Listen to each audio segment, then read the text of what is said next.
everyone. Welcome back to another episode of the Divorce and Separation Coach podcast. As you know, my mission is to help couples to divorce go to court. So I'm always on the lookout for new trends and new approaches that can help them do that because it's difficult. And in the UK, we've seen the emergence of a really exciting new model. It's called One Couple, One Lawyer. And what it means is exactly what it says on the tin. The couple shares a lawyer. Now, be careful, that's not available in every country. It's available in the UK, but there's a real trend emerging with more and more people resorting to this approach. So to talk to us about this innovative model, I've invited one of the founders, Samantha Woodham, who is one of the first lawyers to have implemented this model. Samantha is a family barrister at 4PB and the co-founder of the Divorce Surgery. The Divorce Surgery won a string of awards and a lot of media attention because it disrupted family law. It was the first law firm that enabled separating couples to share a lawyer when they were divorcing. And it was named by the FT50 as one of the most innovative law firms in Europe. So it's very exciting to have you here, Samantha. Thank you for joining us. Oh, thank you for having me. So can you explain to people who are listening what the Divorce Surgery does and how exactly it works? Yeah, of course. So the Divorce Surgery was set up 7 years ago now, so in 2017. And you're right, I'm a family law barrister, and I set it up with Harry Gates, who's another family law barrister. And it came about really from the fact that each of us had been, working in family law for 15, 20 years, but always on one side or the other. Barristers are always brought in a bit later on when things are quite litigious, often quite acrimonious. And it just occurred to me that there must be a better way of doing it, but I didn't know what. And then a couple approached me directly back in sort of 2015 now, and said, oh, we know you and we'd really like you to advise both of us. We know what our finances are. We can tell you, we've got spreadsheets. Please, could you just tell us what's fair? We don't want to have to go to separate lawyers. And I thought, well, that sounds like a great idea, but you can't do it here because of our conflict rules that apply by our regulatory body as barristers and the same similar ones as solicitors. But I was really intrigued, and I went up and I read up on it, and I realized that in other jurisdictions, sharing a lawyer is available. And it just seemed really obvious that that should be available for couples. So I approached Harry, who was in chambers with me at the time, and said, do you want to do this? And we did. We got regulated. It took about a year to get regulated because we, as you say, we were the very first service to offer it. But then it's grown, it's kind of snowballed really, in the sense that what's really nice is the service has come from consumer demand. So divorcing people who want it, because we work with couples together. So we've got a number of in-house solicitors now. We've got a huge range of barristers that we can use across the family bar. Harry and I are running it. We're not actually doing any of the advising on the ground anymore. But we manage the entire process in a transparent way for couples. So we can fix fees. So at the beginning, we can say, right, this is how much it's going to cost to do the whole process with us. Because we're not charging on hourly rates because we don't need to. So it's a service which is great if you're a divorcing couple and you just want to know what's fair. You don't need to be getting along. Most of our couples aren't getting along. Of course, most people don't get along when they're separating. It's a really tough time emotionally. And you've got different outlooks. That's why you're not together anymore. But you just want to know, look, what's legally fair? We want to do this in a proper way. We want to get finality. We want to get a judge to approve our financial order, which you need so that your claims are dismissed. When it comes to children, you want an outcome which is in the best interests of your children. And for most people approaching divorce, that's what they want. They want an answer, and they want to delegate that job to an expert that they trust. But what they don't want to do is enter into months and sometimes years of expensive, acrimonious litigation, fighting over what the answer is. So that's what the Divorce Surgery is, essentially. It's just enabling a couple to share one expert. I can really see how also the flat fee approach is very reassuring for people because it's such a stressful time financially. So many people are worried about the escalation of costs, and knowing how much you're going to be putting in, it really allows you to plan accordingly. Yeah, absolutely. You know, it's not just divorcing couples who are really worried about the cost of litigation. You know, judges are really worried about the cost of litigation. The Yeah. Ministry of Justice is really worried about the cost of litigation because it's affecting access to justice. And Mhm. an hourly rate model, you know, if you were getting a house renovation, or you'd never sign up to a scenario where the builders That's just said, well, true. we'll tell you at the end how many hours we spent, you know, and Yeah. it's incentive actually to efficiency. You know, what Mhm. you want is how much is it going to cost for us to get to this outcome? Yeah. And you know, the outcome people want is an understanding of what's fair. And I think what's really interesting about this model of sharing a lawyer, when we started it, obviously there were no stats. Like we had no idea if anybody would go for it. We certainly Yeah. didn't know if it would be successful. But I think the success of the model is shown by our stats in terms of settlement rate. So Yeah.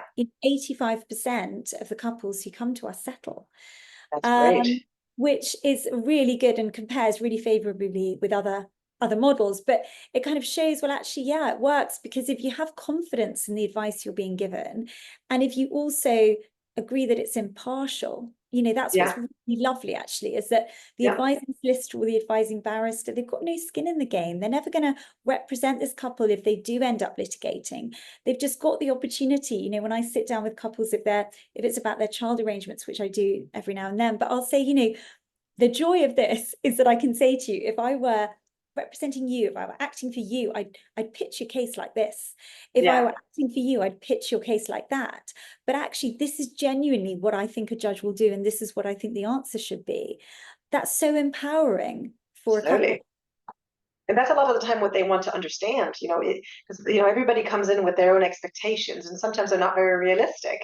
And so just having that clarity of what the outcome might be if it did go to court, it saves everybody all the trouble of going through that whole process. You get the answer up front. Yeah. And it's fascinating, actually, because when I compare it back now to all my years in private practice, acting Mhm. for one side, I look at that process and I think, my goodness, you know, I'd have had a client sometimes for many months, sometimes for a year or more, and I know them so well, you know, inside Yeah. out. And I wouldn't even know what their ex's voice sounded like until I started Yeah. cross-examining the witness box. And you realize that, you know, you do have some cases where you have situations of real dishonesty, where people are hiding assets, or situations of abuse dynamics where you aren't getting fair perceptions and you need a court process to make Yeah. findings. But generally, what's really interesting when you speak to a couple separately, particularly in the early days, is that they have very, very different perceptions of what fairness is. But those are both reasonable perceptions.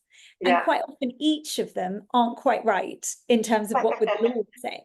But I think Yeah. to myself, my goodness, if I were just acting, say, for the wife, I'd really get where she was coming from. And I'd be Yeah. pitching maybe over here. But if I were just speaking to the husband, I only heard his perception, I'd probably Yeah. be pitching it over here. So I'm so relieved now that I know what they're both saying, because I Yeah. can pitch it right. That makes absolute sense. Okay, can you talk us through what the experience is? So a couple approaches you, they want to divorce with a single lawyer. What's the process? Okay. So the first thing that's always been really important is that, I mean, this isn't actually as new as it used to be, but we always work on the basis that anybody approaching us might know nothing about the process. So we've put lots of kind of information, free information available. So there's the website, which is really good to look at. We offer free guidance calls. So we have a front of house non-lawyer team, so that either side can phone up, get information about the process. We have a free divorce online course that people can take, Yeah. so they understand the legal process of divorce. So the first thing to do, I think, is phone up and speak to one of, you know, our kind of client relationship team and kind of explore it a bit. And then propose it to your ex, either directly, or if you're not speaking, you know, by email, suggest they set up a guidance call. If it's something you both think, you know what, this might be something we want to explore, the next step is to book in a session with a shared solicitor, individual sessions. So the couple would meet with them probably 45 minutes each on separate sessions. We get quite a long questionnaire, quite a lot of information we take before then. The sessions themselves cost £200 for the couple. So we try and sort of limit the cost of that. But Very cheap. essentially, yeah, it's so that we can screen and make sure that a joint process is suitable. And we can come back to what screening, you know, what the red flags are in a minute, but we're screening, but we're also educating the couple individually and saying, look, having analysed all the issues in your case from a legal perspective, these are the sorts of issues you're going to need. Because, you know, some couples meet us, love it, convert straight away. Some want to shop around. We want to kind of educate them so that they've got the right questions to ask other lawyers and see how they're analysing their case. So once the introductory sessions have happened, we'll then send out a fixed fee quote. And that would be for the whole service. And I'll talk you through what the service is. But it'll be a fixed fee quote on the basis of a particular seniority of lawyer who needs to advise. So some cases our in-house solicitors can advise, some will need barristers, some will need junior barristers, some will need extremely senior barristers, and even silks. And it just depends. We get a whole range of client base, as you can imagine. And joy is that we have barristers from across the family bar who love doing the work. So we've got an excellent range of barristers we can put forward. So we'll put forward a barrister or a solicitor, a selection for the couple to choose and say, look, this is the price. And we break down the fixed fee into milestones. So that you're not paying everything up front, you pay it as you go. And it also gives optionality. So if couples get to a certain stage in the process and then decide, actually, we changed our minds, we want to go to separate years, or we don't want to continue this, we think we've reached a deal around the kitchen table, they can stop at that point. But the milestones really are the first important thing that couples have to do is financial disclosure, and they need to fill in a government form called a Form E. So our first role is to get a couple through the Form E, and we've developed this kind of AI enabled Form E tool which makes the Form E process a bit easier for our couples. That's great. That's our kind of, that's our first hurdle to get everybody through. And normally after that's prepared, the couple would have their first meeting with their advising lawyer, whether that's a barrister or a solicitor, and we call that a disclosure session. And what that is, that's sitting down together, normally in person, although we can do it by Zoom if couples want, but saying, right, we're not talking here about what the answer is. We're talking here about the financial disclosure. Is it complete? Has the barrister got everything they need? Do we need any tax expertise? Do we need any pension expertise? Are we in a position where a court would say, yes, financial disclosure is done? And I think it's really important for people to understand that sharing a lawyer doesn't mean going light on scrutiny and rigor when it comes to financial disclosure. So then after that disclosure session, there'll then be a separate piece of work, which is, okay, well, anything extra that we need, any more, you know, expert reports, anything like that. And then we get to the advice session. And that's when the couple are told what the answer is, essentially. And then they get a written advice so that if they wanted to take that off for a second opinion, they can do so. And that whole process, I mean, it depends on if you're getting pension reports, that can slow things down. But the process with us for finances takes on average about 4 months. And when you're comparing that to the court process, which is over a year on average, just to get to an FDR, which is a settlement hearing, you know, it's much quicker. And importantly, it fits in with the divorce process, because when you apply for your divorce online on the gov.uk website, that is a 6-month process because you're given a 20-week time for reflection. So during those 20 weeks, we can help negotiate the finances. In terms of the child arrangements, it's a much shorter process. It takes about 4 weeks because it's getting together information first and then getting advice from a barrister or a solicitor. We also have kind of, it's difficult because we're just trying to make it as accessible to as many people as we can. So we also have, for people who literally just want to dip their toe in the water, we have a start together consultation, which is literally just one meeting with a shared solicitor, a legal analysis, and then a kind of legal opinion on process and what disclosure you'd need and everything. And that's £500 all in, including screening as well in advance. So for people who just want that, we've also got shorter services when it comes to the children as well, which is solicitor-led. So we try as much as we can to offer a range of services. But I think the thing that I can say is that we're very clear always that it's fixed fee. It's always a quote up front, so couples know. And it, you know, it's always going to be cheaper because it's one lawyer instead of two, and it's not hourly rate. So you're not paying for the basic communication of sending letters to each side. And, you know, that just doesn't happen because every email copies everybody in. So it's much more, we're all doing the financial disclosure exercise together to get to a fair outcome. I mean, it sounds brilliant. There's a lot of advantage. I mean, the fact that it's so much shorter than the court process, that's amazing. And as you say, it fits in very well into that 20-week waiting period. The fixed fee for me is something that I hear a lot from my clients as, you know, the concern around just cost just accumulating. And then you get to a point where you feel like you can't change your mind. It's too late to pivot. And so you just keep on accumulating costs. So I can see that as well. I think another advantage is the privacy. It's a private process. You're maintaining it, you know, within the private realm. It doesn't have to go to court and be publicized. Are there any other benefits that you would highlight for potential clients? I think what I'd say is that when people hear about it, sometimes they think, oh, that sounds great, but it sounds great for Gwyneth Paltrow and Chris Martin. Yes. And we're not them, you know. And all I'd say is, you know, we get couples who can't speak to each other, who can't be in a room together. We've had couples who've been in litigation. One was in litigation for 5 years, and then they came to us and they settled. It's not about any level of amicability or getting along. It's genuinely, most people are aligned on one thing, which is we don't want to spend a fortune on lawyers, but we do want some legal advice because we don't know what a fair answer is. And that's literally, you know, and when it comes to sort of working with other professionals, I'd say that we're very good, and we have to be good at staying in our lane, you know. We're lawyers, we give legal advice, but we bring in other experts where they're needed, other professionals. So, you know, for emotional support, for, you know, just having somebody at the end of the phone who's helping you through the process, who, you know, that's where we bring in divorce coaches such as yourself. And I mean, I should say that the fixed fee includes as much solicitor time as you could possibly want, you know, because we don't charge any extra if people call us every single day or send emails every day.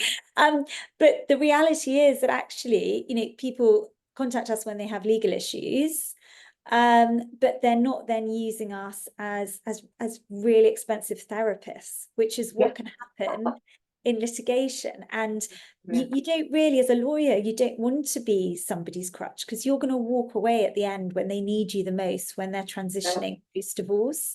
So it's great if you can encourage people to build up their network around their lawyer and have their lawyer as somebody who's given a clear brief, tell us what's fair, cracks on and does it for a fee they've agreed in advance, like lawyers do in lots of other areas of life, like conveyancing, or, you know. So we're trying to make the lawyer bit a bit more boring, a bit cheaper, and more efficient. Well, in terms of costs, which is another advantage. And so you mentioned a variety of different scenarios, you know, different kinds of couples who come to see you. Are there any prerequisites aside for agreeing to use you jointly? Is there anything else that that's required to be able to use this process? No. So I think the important thing is, in terms of screening, you know, what we're looking for, that because we're obviously regulated, we have to be very careful about which couples we take on. The vast majority of people who get in touch can use a joint service. It's then their choice.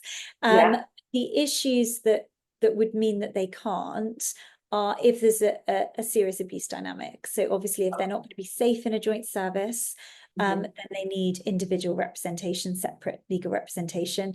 If there are jurisdictional issues, there's a bit more to unpack there, because we have an awful lot of international families that we help. But from the get-go, they need to be agreed that they want to divorce in the jurisdiction of England and Wales. Sometimes they'll be agreed on that from day one. Sometimes they'll each want to get some separate legal advice on that first, make that decision, and then once they've reached that decision, we can take it forward. But we do get a lot of international clients. And then the third point really is this hidden asset point. So in the majority of cases, I'd say, in my experience, one side or other will both sometimes are anxious that they don't know everything about the finances. Now, that's completely fine. And a joint service is actually a really good way of bottoming all of that out, because you can be privy to all of the questions that are being asked of the other side, which you're not getting when you have separate solicitors. And so it's actually a really good way of honing in on financial disclosure and making sure everybody's being transparent. But if you're in a situation, and these are rare, but they do exist, where you genuinely believe that your partner is moving assets offshore, has set up structures to prevent you from pursuing your financial claims, then you must get urgent independent legal advice. So go and see a solicitor on your own, just by yourself. It may well be that your fears can be managed by way of some undertakings. It may well be you need protective court orders, or it may well be that the solicitor says to you, actually, fine, you can use some joint legal advice, but I'm here in the background if you need me. But those are the situations where we would be saying, actually go and see your own solicitor first before coming back to us. But generally, no, provided a couple's open to the idea of exploring joint legal advice, that's all that's needed to book in an introductory session. Yeah. The introductory sessions, they sound very similar to a MIAM with mediation. It's a way of sharing information and also assessing whether you can actually support them. Yeah, it's a MIAM with legal advice. There So, and I think that's, quite often people will say, well, what's the difference between this and mediation? And I think the easiest way of explaining it is, in fact, they're kind of the opposite of each other. So mediation is a forum for getting somebody to help you negotiate, but that person is not going to tell you the answer. They're going to enable you guys to find an answer. What we do is it's not about negotiating. It's not about putting you on the spot and getting you each to give different opinions. Well, we'd like to know your perspectives and we'll get those, but it's ultimately saying to somebody else, here's our perspectives, what's the answer? And because of that, we get a lot of couples coming to us from mediation. So maybe they'll say, actually, we just need to know what the legal position is before we can negotiate properly with our mediation. Yeah. So they'll stop the mediation, come to us. So they'll have come across an issue they just can't get around, like should the family home be sold, or do we need pension sharing, or what's going to happen with the business, or what about this bonus which is to come down the road, or so then they get legal advice from us, and then they can go back into mediation. So of the 85% who settle, that's settling straight away. The remaining 15%, a lot of those go into mediation after our process. So they kind of take in the written legal advice that they then can share with the mediator. So the mediator got a complete understanding of the legal position and then can use that with the couple to help them reach their own bespoke deal.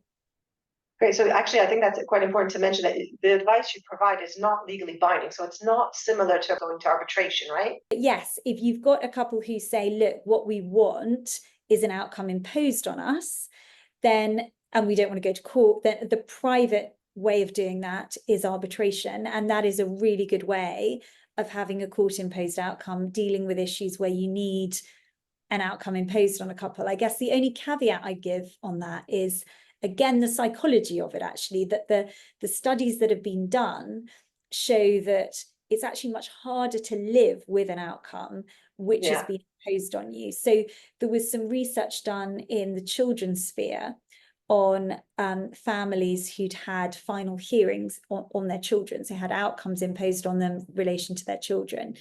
And they found that 30% of them were back in court within 2 years arguing for it to be changed. And it's because, that sense of this is wrong, it's unjust, that they didn't understand my position properly.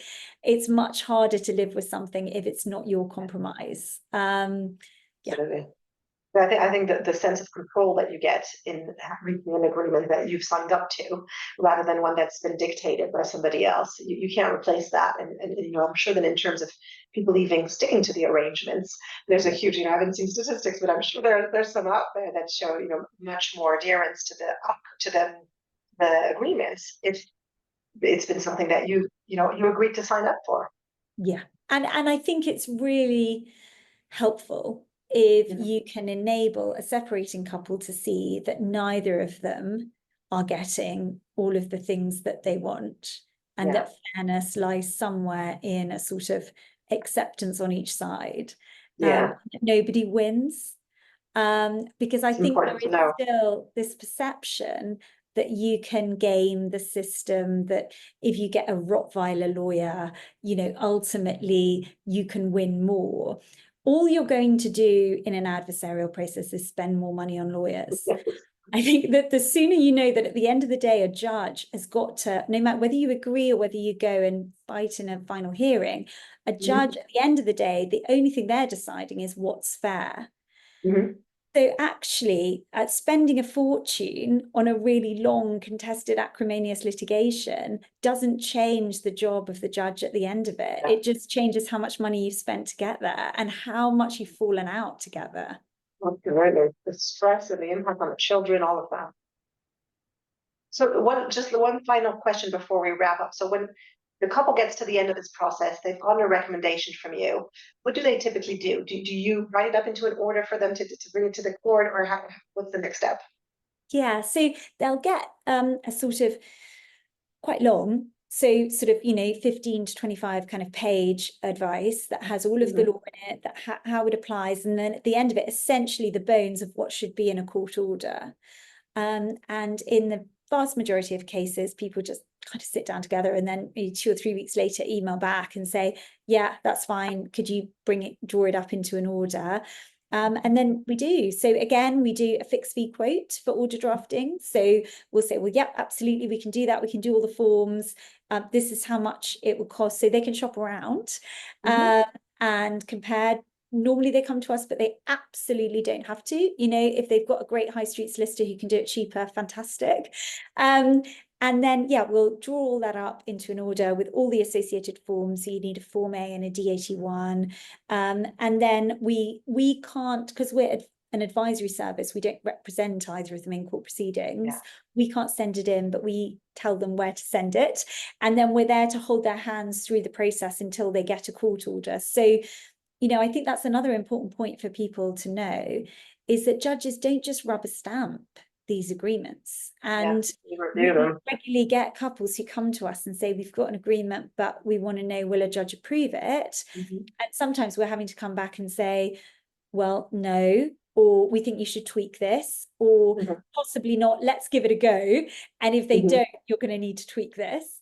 And just do, and they'll come back with written questions. And if they do, for couples who've been through our process, we can then draft a response for the judge.